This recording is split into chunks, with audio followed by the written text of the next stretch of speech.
don't normally do this. I try to be positive, but look, your CVs, they suck. All right, this is what I think of your CVs right here. This is what I think of them, all right? This is honestly how I feel about the CVs. Most of you guys have no idea what you're doing with a CV, and I get that, like I understand that. You probably haven't been taught how to make a good CV before. Hopefully I can fix that today. My name is Meech and welcome to the Score Channel, and I need to put this out now before my house burns down. Also known as a resume in the United States, the CV is kind of a confusing document for a lot of people. Odds are, if you're coming out of high school, you've never made one of these before. So today we're going to show you everything that you need to know to make an awesome CV that will make it really clear to every university abroad who you are. That's exactly what a CV is designed to do. The word CV comes from curriculum vitae, literally meaning like a record of your whole life. So the idea is to, in just a few pages, encapsulate your entire existence and transmit that in the most direct, succinct way possible. Now, if that sounds like a really hard thing to do, that's because it kind of is. How in the world do you take every life experience and put it into such a small document? Well, the key is you don't put everything in there. One of the most important things you're gonna have to do with your CV is filter information. Not everything needs to go into your CV. So what should your CV include? One thing I like to encourage people to do at the very beginning of their CV is to put an objective statement, which simply says what you're trying to accomplish with this document. That would be the best thing to do, a single sentence to let the reader know that this CV is in the correct location. You're gonna wanna include any educational experiences from the last 4 years. If you are applying to an undergraduate major, you're gonna wanna have your last 4 years of high school documented in your CV.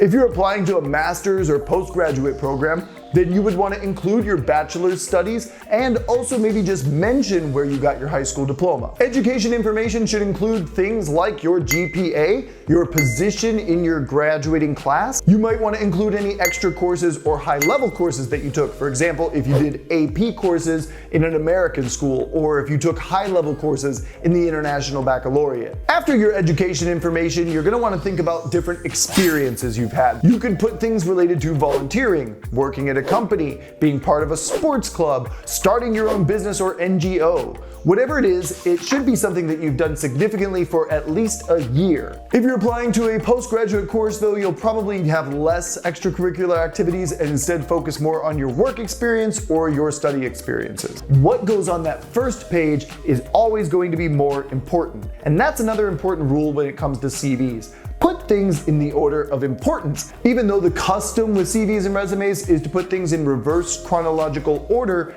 undergraduate students are free to put things in the order of importance. Your most important activities should go first. Next thing you want to think about are all of those other extracurricular activities that you do. Keep in mind that these do not need to be formal things that have been done with an organized team or event.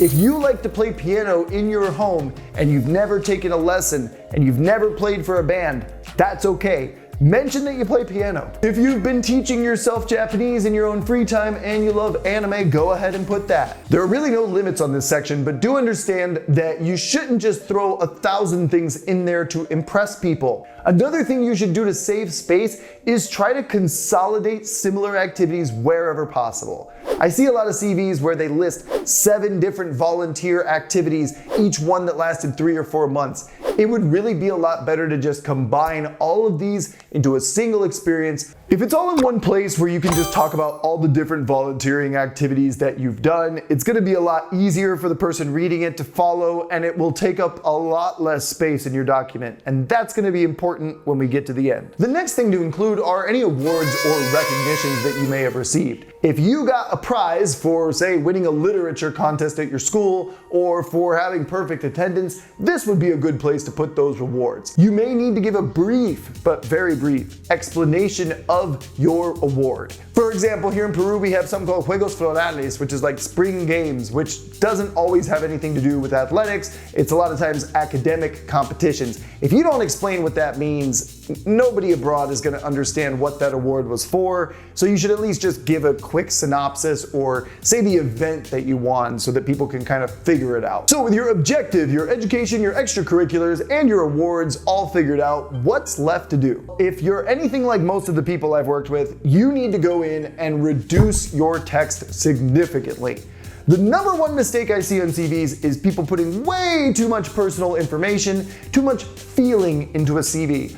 This is supposed to be the driest, most simplified document possible. We do not need to know how you feel about anything. If you say you like swimming and you've just put a paragraph about how swimming is important to you, you've made a big mistake. Nobody cares who taught you how to swim, or how you feel when you're swimming, or the sensation that it leaves you with the rest of the day. All they want to know is whether you do it, how often you do it, how long you've been doing it, and that's about it. Nobody really cares how you feel about these activities. We can assume that you probably like them because you do them, and we can assume they make you feel happy because otherwise, why would you do them? Similarly, with your education, you don't need to explain a whole bunch of information about your school. Remember that they have the school profile on Common App, so they don't need you to write paragraphs about how great your school was. Focus on what you did in school, that's all they care about. The experiences section is one of the few where I would encourage people to speak a little bit more, but again, stay focused on the facts. How did you get into this experience? How did you develop during it? And what have you learned from it, or what do you intend to do in the future? It's gonna seem a little weird to write things like in simple short sentences, but that's what you really need to do here. Ideally, a CV ought to be 2 pages. It's possible for it to go longer. It's not like a job resume where you definitely need to make it 2 pages or less no matter what. But with a CV, if you're getting more than 3 pages, honestly, you're probably going too far. I would say you either need to reduce your text more or combine more items, or just delete things that aren't that big of a deal. I mean, if it's an activity that you did for 2 or 3 months and never did again, you probably can delete it. And while I know it's important to try to show as many things as you can, if those things are not actually valuable things that have been a major part of your life, then they're just filler. I could talk in my CV about how I've spent more than 2,000 hours on Rocket League, but honestly, I don't think that has any positive impact on my application to university. The final things you're gonna wanna do are just make sure that your personal information is correct. You want your name to be front and center, and then it's time for the final pass, your format pass. This is super important. One thing that people do not seem to understand about CVs is that they really should look perfect. I know perfectionism is something we frown upon, but in this case, it really says a lot about you. If your fonts are different sizes, or they're inconsistent spacing between words and sentences, or you've got things indented a little too much here but not enough over here, it all says that you don't know how to do a basic document and that you don't pay attention to detail. That's really the worst things that you can show people.